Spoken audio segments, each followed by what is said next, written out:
नमस्कार, आप देख रहे हैं हिंदी खबर और मैं हूं आपके साथ अमित शर्मा और वक्त है बिग बुलेटिन का। आम आदमी पार्टी ने दिल्ली में त्योहारों के दौरान उपराज्यपाल के माध्यम से महानगर में धारा 163 लगाने का विरोध किया है। आम आदमी पार्टी ने इसे हिंदुओं के त्योहार रोकने वाला तुगलकी फरमान बताया। धारा 163 के मुताबिक सार्वजनिक स्थानों पर 5 या इससे अधिक लोगों के जमघट पर रोक लगी है। आम आदमी पार्टी का यह कहना है कि एलजी के माध्यम से दिल्ली पुलिस लोगों को त्योहारों में घूमने नहीं देना चाहती है। परिवार में अक्सर 5 या उससे ज्यादा लोग रहते भी हैं। दरअसल अब तक बीजेपी आम आदमी पार्टी के ऊपर दिवाली के वक्त पटाखों पर बैन लगाने का विरोध करती रही है। बीजेपी बोलती रही है कि हिंदुओं के त्योहार की खुशी रोकने के लिए दिल्ली सरकार पटाखों पर प्रदूषण के बहाने रोक लगाती है। गृह मंत्रालय को खुफिया जानकारी मिली है कि दिल्ली में 2020 की तरह दंगा हो सकता है या फिर शाहीन बाग जैसा विरोध प्रदर्शन भी हो सकता है। ऐसे में हो सकता है कि एहतियातन ये धारा 163 लगा दी गई हो। एक रिपोर्ट आपको हम दिखाते हैं, उसके बाद चर्चा की शुरुआत करेंगे। कौन कौन खास मेहमान हमारे साथ मौजूद रहेंगे उसे भी आपको हम परिचय कराएंगे, लेकिन पहले देखिए ये रिपोर्ट।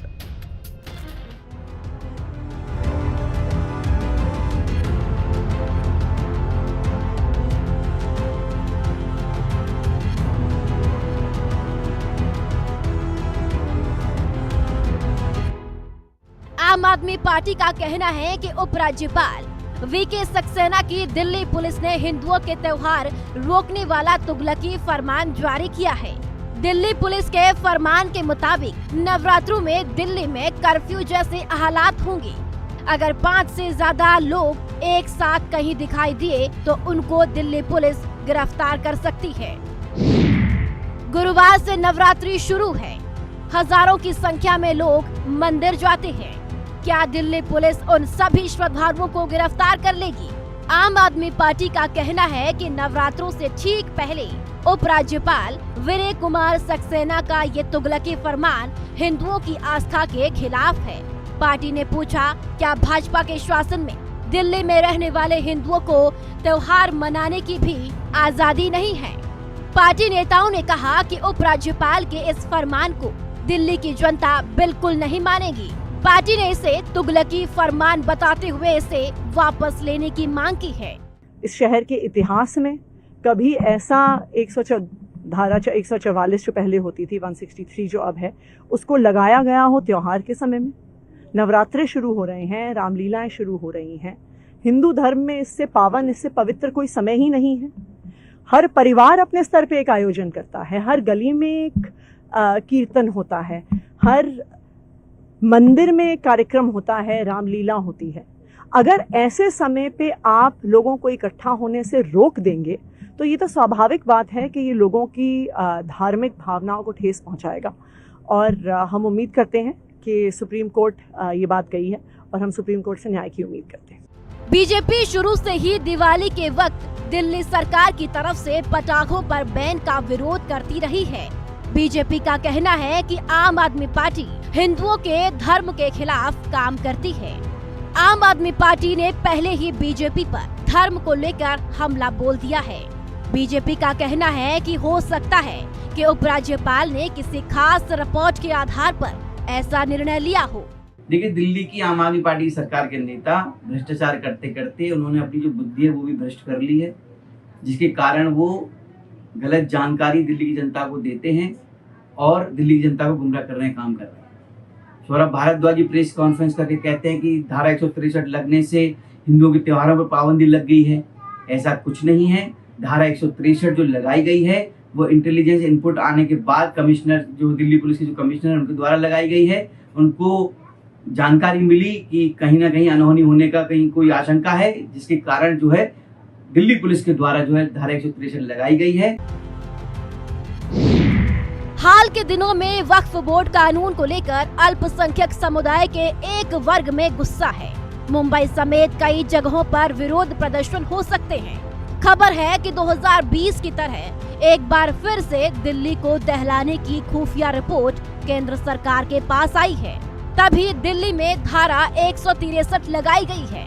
नवरात्रों और दशहरे के दौरान भी बड़ा हमला हो सकता है। इसी कारण केंद्र ने एहतियात बरती है। केंद्र सरकार से ज्यादा जानकारी किसी के पास नहीं हो सकती। समीक्षा चौधरी के साथ कंचन अरोड़ा, दिल्ली, हिंदी खबर। तो बिल्कुल पहले ये 144 धारा हुआ करती थी। आपको याद होगा कि 1 जुलाई को ये नियम जो है वो बदले हैं, जिसमें 144 की जगह अब धारा 163 कर दी गई है। और इसका मतलब ये हुआ कि अगर दिल्ली के अंदर 30 सितंबर से लेकर के 5 अक्टूबर तक धारा 163 को लागू किया गया है, तो इसका मतलब ये हुआ कि जैसे धारा 144 में 5 या 5 से अधिक लोग जो हैं वो एक जगह इकट्ठा नहीं हो सकते हैं, और अगर होते हैं तो उनके खिलाफ सख्त कार्रवाई की जा सकती है कानून के मुताबिक।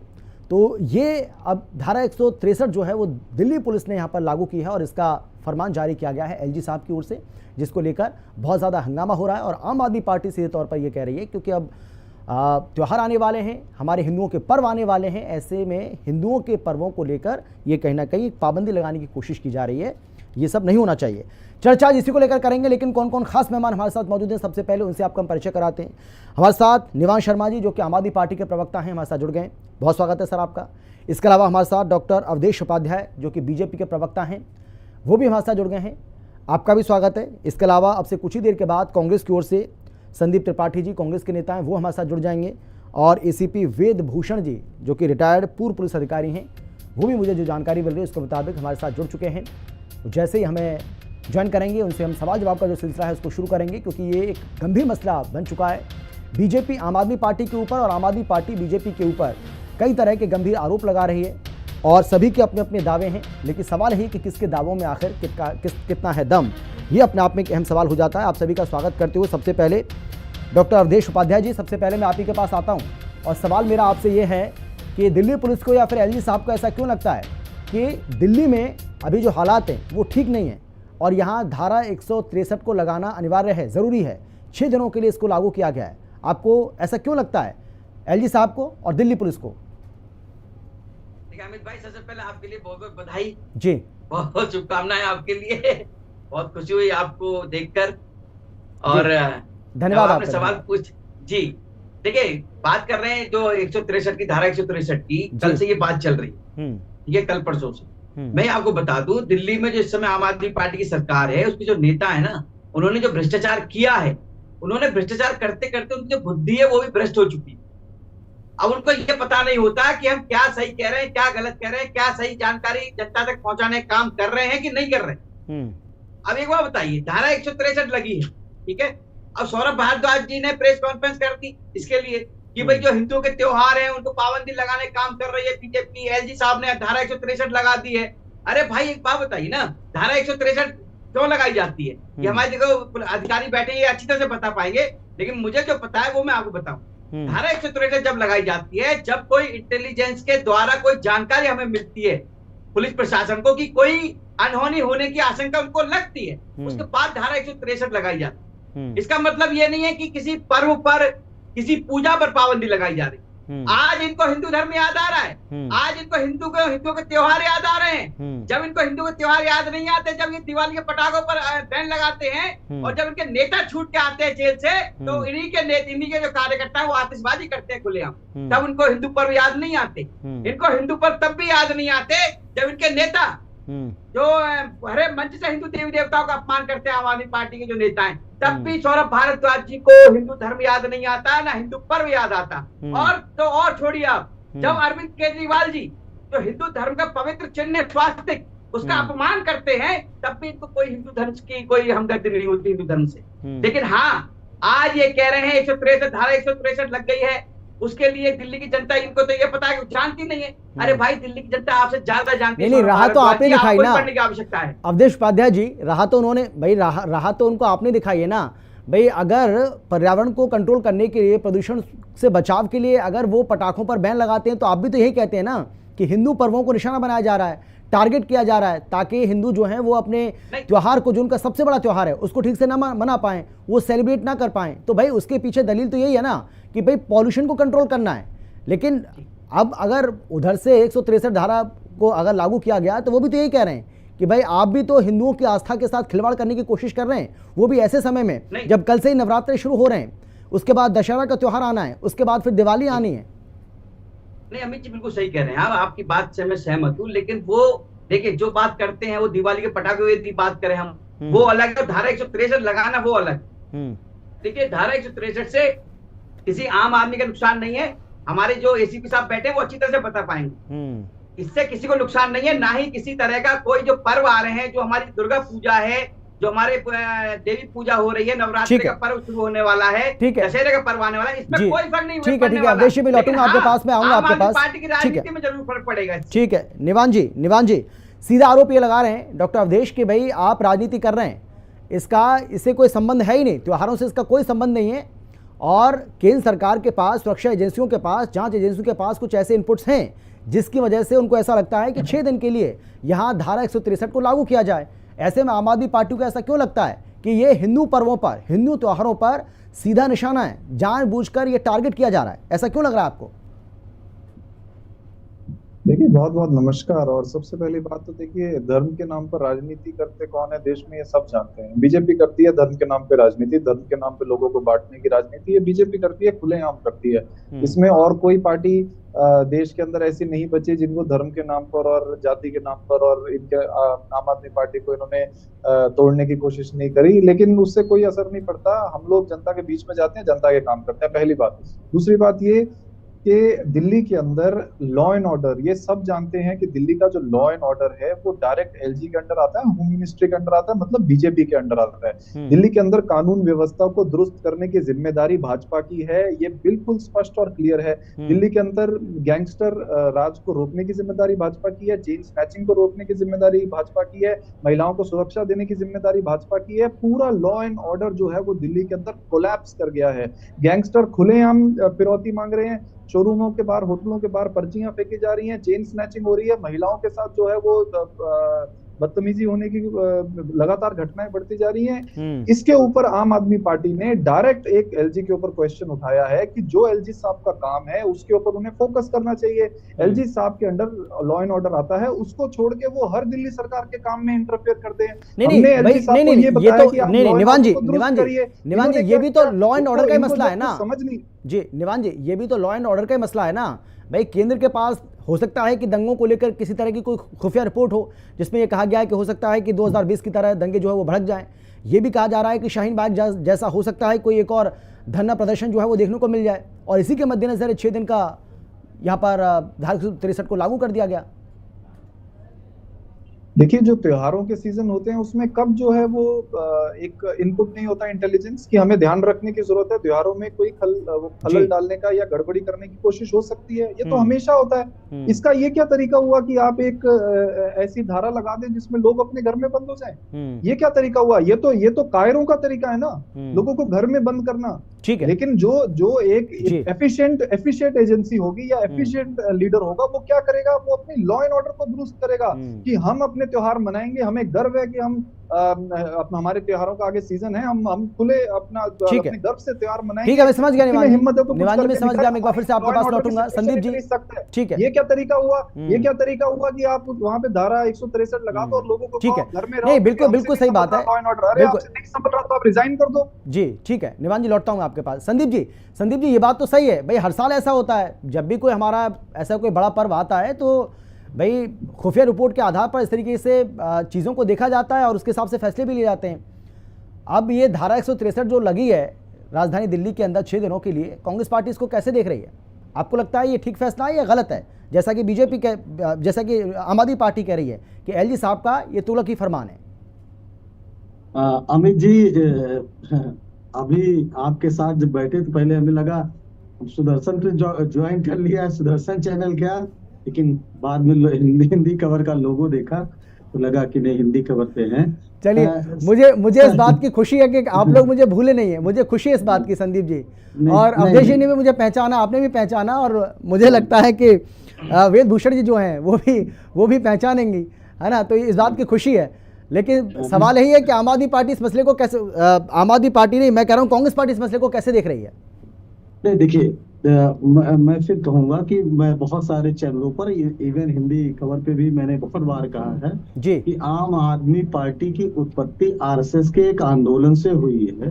तो आरएसएस के जो है आम आदमी पार्टी के अंदर एक छटपटाहट है कि कैसे आरएसएस में आज ये पता चलता है कि नाराजगी है भारतीय जनता पार्टी से, तो कैसे आरएसएस से नजदीकियों को दुरुस्त किया जाए, जो बीच में हो सकता है कि किन्हीं वजहों से दूरियां बन गई हो।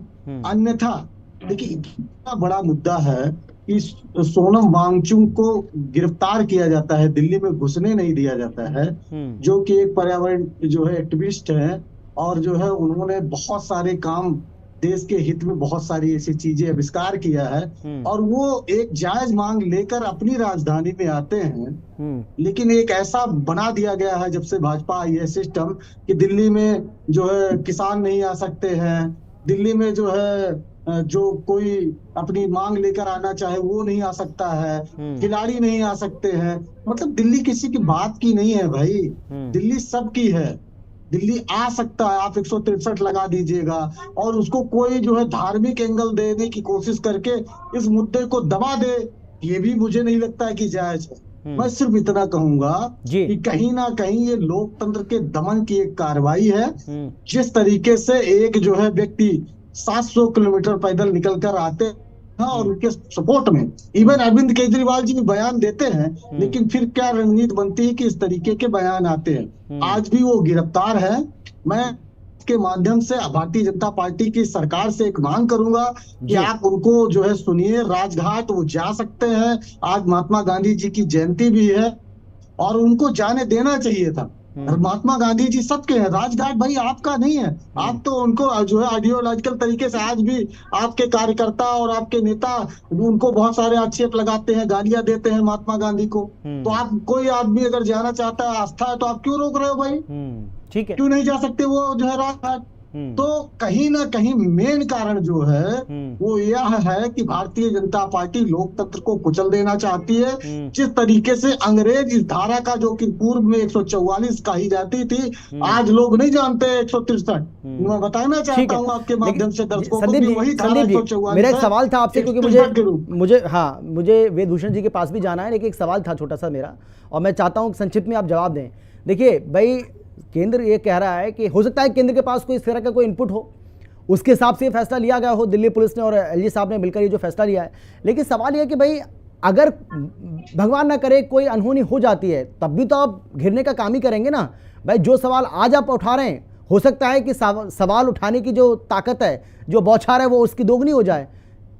ये भी तो हो सकता है ना। चलिए मैं जवाब दे। तो एहतियातन अगर कोई कदम उठाया गया है तो हो सकता है उसके पीछे सही मंशा हो। नहीं ठीक है जी, अगर उनकी सही मंशा है तो गृह मंत्रालय अगर ये कदम उठाता तो मंशा समझ में आती।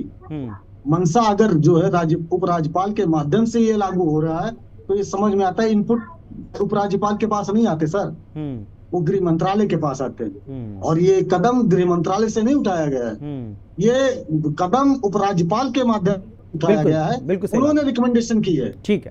ठीक है सर, मैं लौटूंगा आपके पास। वेदभूषण जी, आप कैसे देख रहे हैं इस पूरे मामले को? आपको लगता है कि ये वाकई में राजनीति का विषय है जिसको लेकर राजनीति कोरी हो रही है, चाहे वो आम आदमी पार्टी हो, चाहे वो बीजेपी हो, चाहे वो कांग्रेस हो, तीनों पार्टियों के जो प्रवक्ता हैं, जो नेता हैं, उनको आपने सुन लिया। आप कैसे देख रहे हैं इस पूरे मसले को? आपको लगता है कि एक वाकई में एक गंभीर मसला जो फैसला लिया गया है वो ठीक है या गलत है?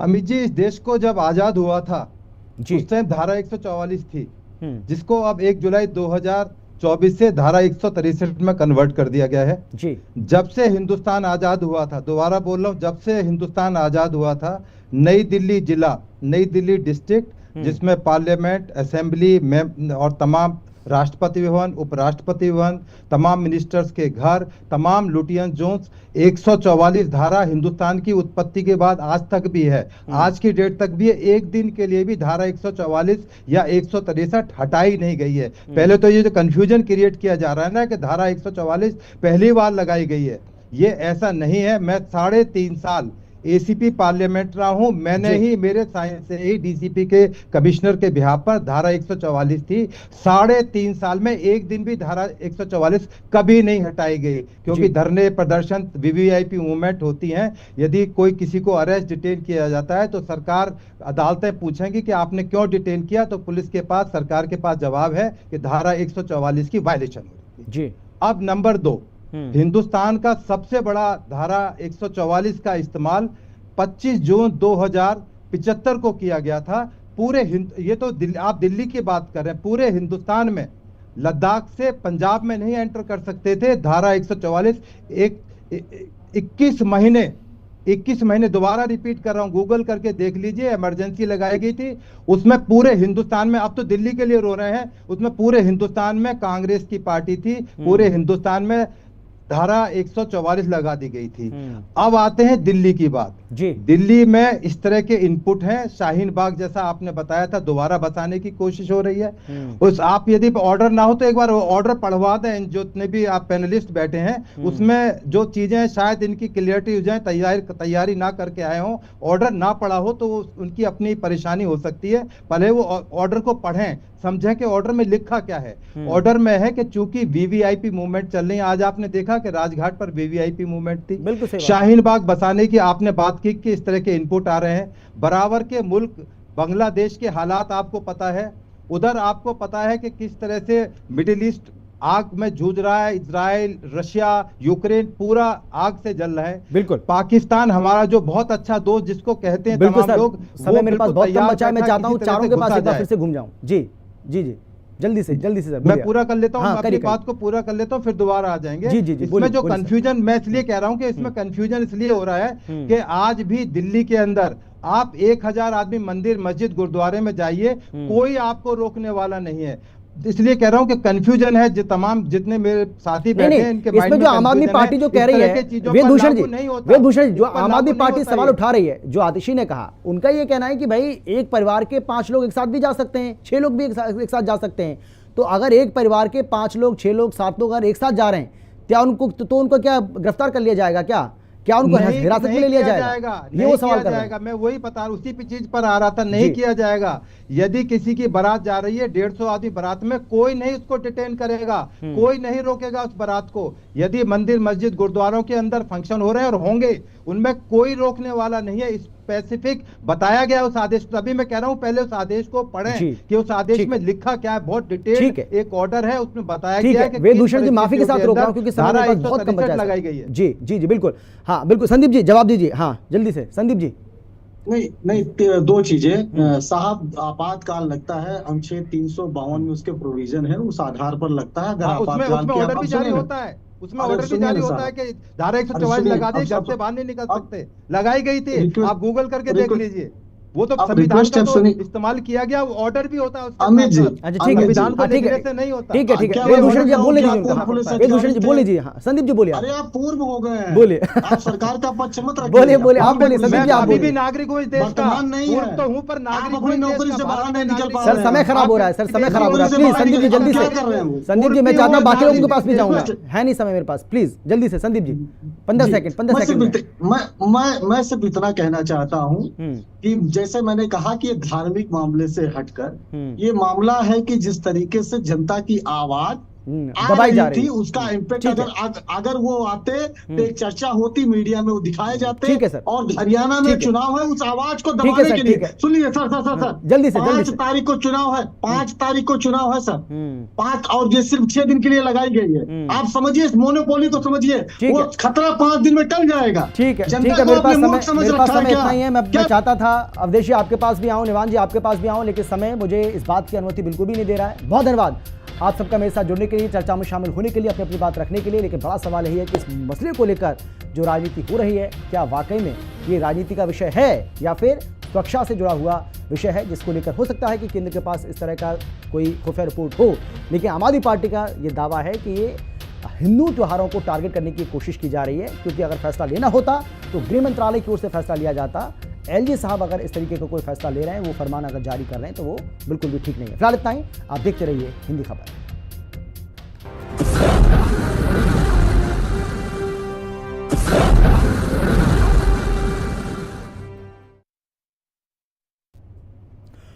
माननीय मुख्यमंत्री